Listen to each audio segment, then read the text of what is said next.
This is one of those stories that is extremely hard to cover, but it's also one of those stories that absolutely has got to be heard, has got to be shared, and it's got to be known. This is not one that you're probably going to hear on mainstream media because it's so horrific. There is no excuse for what's happened here. I had not heard of this story myself until my sister sent it to me. And I have all of the breaking crime news apps and all of that kind of thing. And I had not even heard of it. Well, let me tell you, this is one that everybody needs to share far and wide.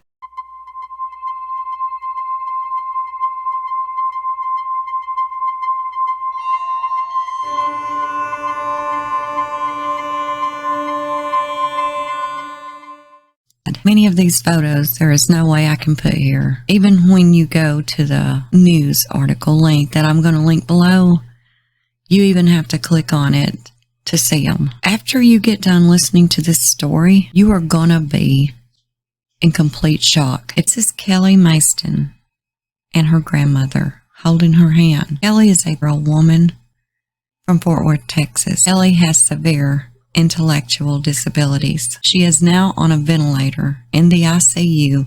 She's been there for nearly 3 weeks.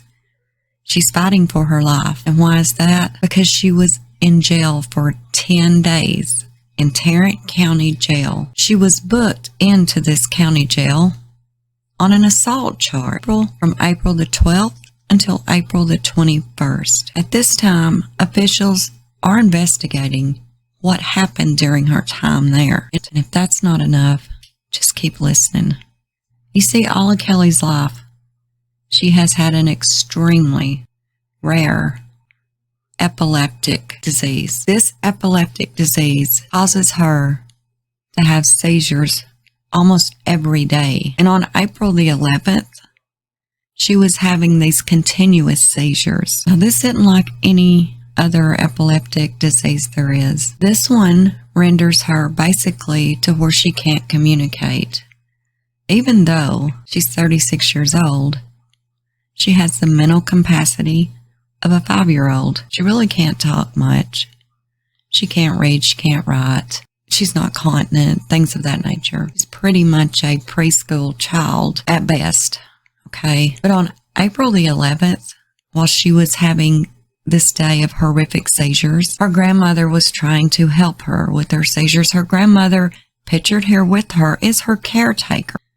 Her grandmother got bit on the hand. Grandma calls 911. If there's any other medicine maybe they can give her to help kind of combat these horrific seizures she's been having all day. Well, instead of an ambulance coming, the police department came. Grandma explains to them that she has this horrific epileptic disease and she has to have her medication, and she's given it to her as she's supposed to, but it's just not combating the seizures today. So the police take her to jail and charge her for assault for biting her grandmother. Put her in a cell while she continues to have seizures. She was just left seizing in a cement cell, continuously injuring herself to the point that she is covered head to toe in bruises.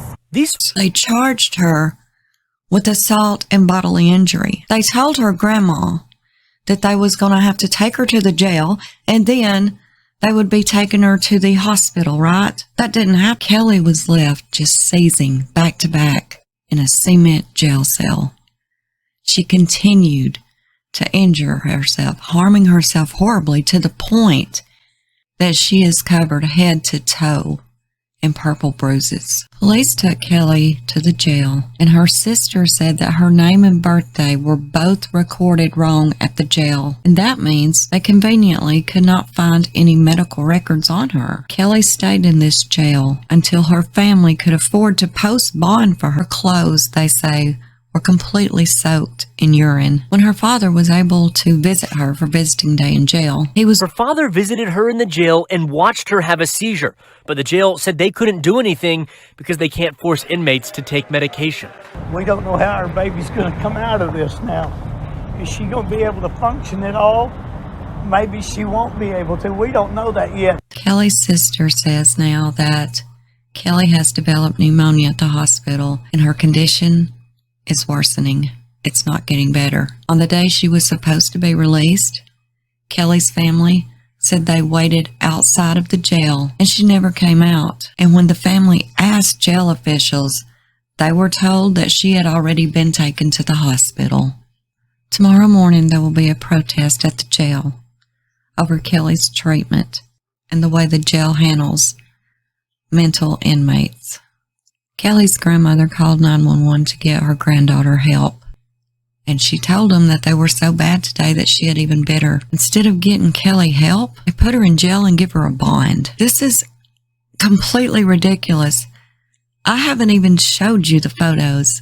Click the link below if you can, but be prepared to be furious, completely furious. Severely handicapped woman here that can't even care for herself, can't read, can't write, very limited vocabulary, and put her in jail season, thrashing around, hitting herself in this cement cell, this metal bunk, until she's covered in bruises and has lost so much oxygen to her brain, covered in urine. You can't just hand people in her situation medication. I know I have a niece that has this issue. You have to give them their medication. You know, I mean, this is ridiculous, y'all. This story needs to be shared everywhere. What in the hell is wrong with our system? 21 inmates died last year in Tarrant County, Texas jail. This is unjustified. Has the mental capacity of a 5-year-old. She cannot read or write. She cannot spell her name. She only knows her first name. This is shameful. Something needs to be changed. The sheriff's office says a review found no criminal wrongdoing, adding, the Tarrant County District Attorney's Office confirms the injury to an elderly person charge against Kelly Maston has been dismissed.